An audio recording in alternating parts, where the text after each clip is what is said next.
Hey friends.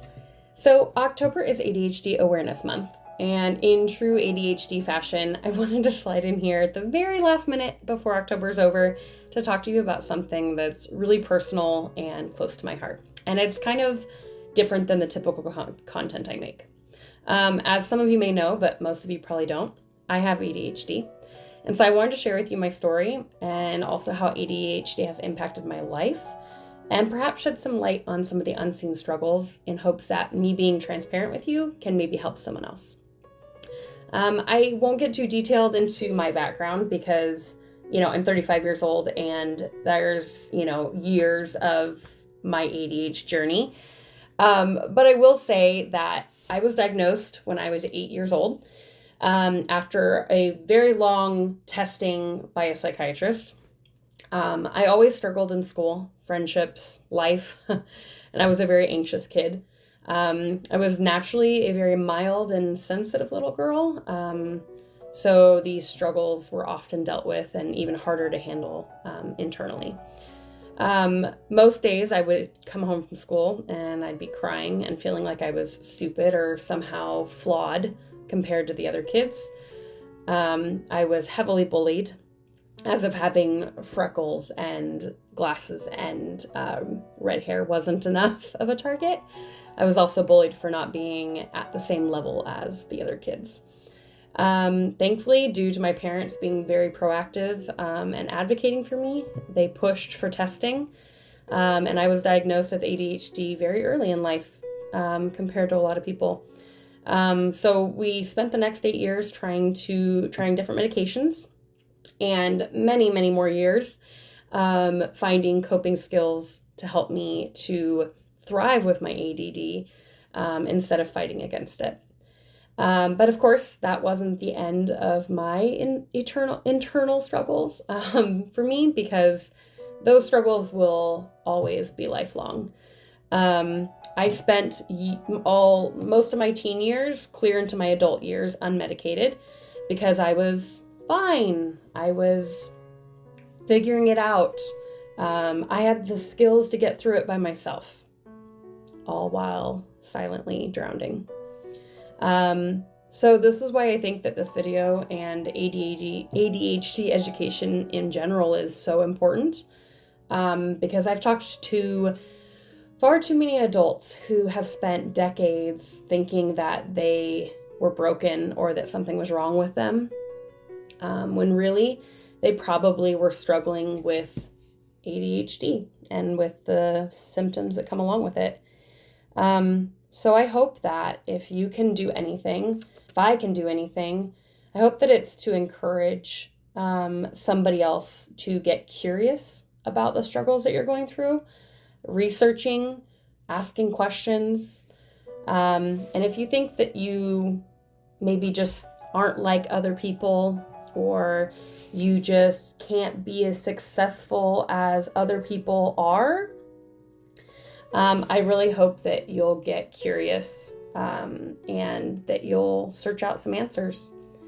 I grew up in the 90s when ADHD was shameful and embarrassing, and when people just thought that you were lazy and stupid. We've come a long way since then, and ADHD is definitely not taboo like it was. And you should feel zero shame about having an ADHD diagnosis. You're not broken, stupid, or lazy. Your brain is just built differently. And so I wanted to share a few scientific-based facts with you. The first one is that ADHD brains have a lower dopamine activity.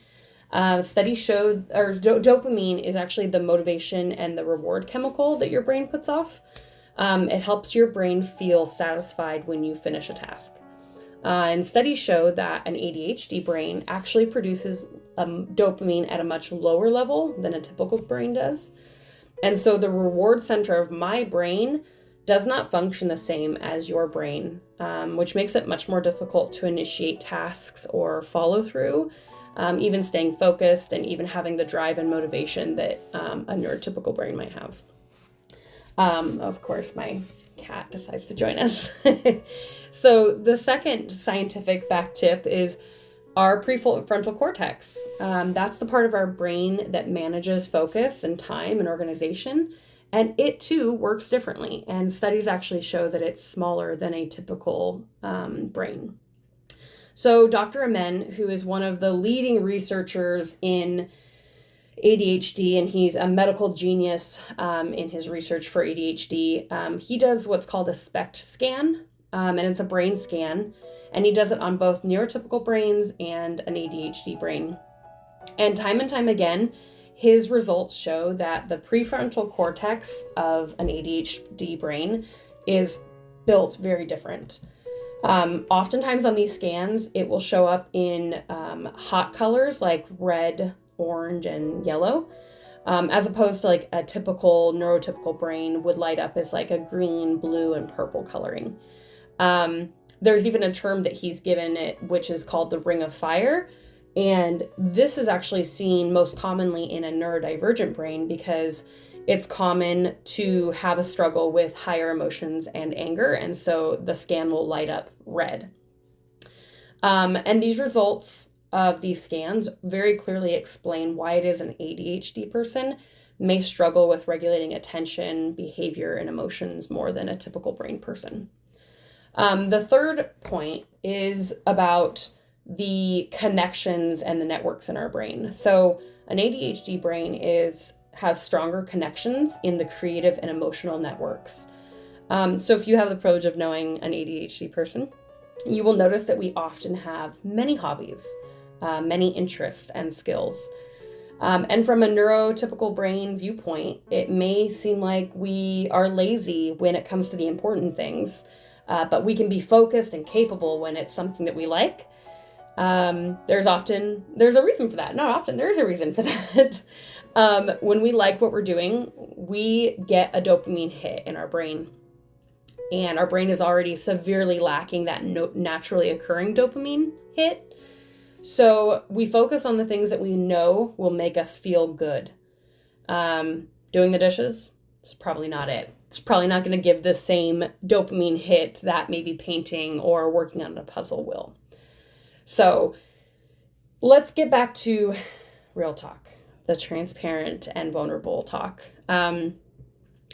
Living with ADHD as an adult, especially with running a business, managing a home, battling anxiety, feelings of failure, mental and emotional dysregulation, feeling constantly overstimulated by life, or even just trying to keep up with life and the expectations that are put on us, that can be really overwhelming, and it can often feel like being, I liken it to like being in a pinball machine that is going on, or being in a pinball machine that is going at lightning speed round. So if you've played pinball, you know what I'm talking about.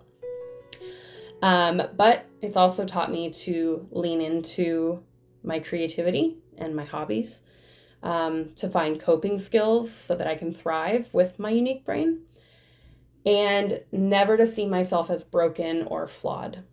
No, some days are better than others, and some days I do fall into that feeling like I'm broken. But it's important to remember that our brains are built differently. We're not broken. So if you love someone with ADHD, give them some grace.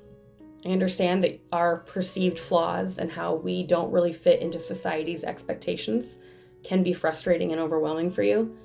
But believe me, nobody beats us up or talks down to ourselves more than we do. We really are just trying our best in a brain that doesn't cooperate all the time and that is really forced into a system that doesn't work for who we are and how our brains work. And if you have ADHD, and just know that you're not alone. My DMs are always a safe place if you need to talk or vent or ask questions. Maybe you just want to talk to somebody who gets it. I'm always there. I'm always here for you. But I also encourage you to look for an ADHD support group near you. These groups are typically open to both the ADHD person and the people in their lives, so that we can help with better understanding, a shared experience, and learning patience for those people. And so while October is ADHD Awareness Month, I really hope that this video encourages you to educate yourself about ADHD at any and all times, because it's really crucial so that we can all live with more understanding, compassion, patience, and less shame for the people that have ADHD, and helping them to see they're not broken. So I hope you guys have a beautiful day.